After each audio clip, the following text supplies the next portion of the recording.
C'est la souffrance des Africains qui fait surgir les diamants. Synonyme de luxe ici, de misère et de violence là-bas. Les diamants du sang, disait DiCaprio dans le célèbre film. Mais où part cette richesse? En Israël, pour financer le génocide.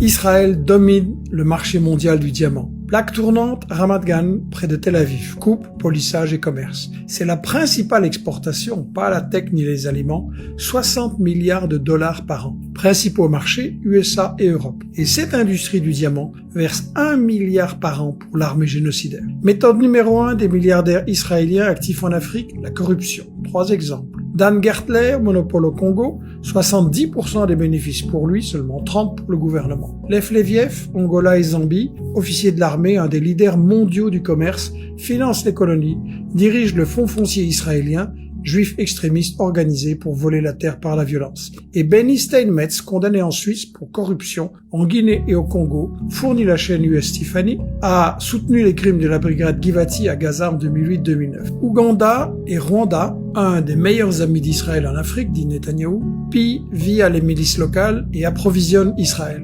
lequel se cache derrière des acteurs privés profitant de l'instabilité dans la région. La grande majorité de ces marchands sont des généraux de l'armée israélienne et d'anciens agents du Mossad. Et ils vendent aux origines africains et aux milices des armes qui financent la construction des colonies dans les territoires palestiniens. Dans une prochaine minute, je parlerai, si on me laisse faire, du rôle militaire d'Israël en Afrique. Bref, offrir un diamant du sang et du génocide à votre fiancé serait un triste début. Merci d'aider notre équipe Investigation à poursuivre et développer ces enquêtes en devenant donateur mensuel.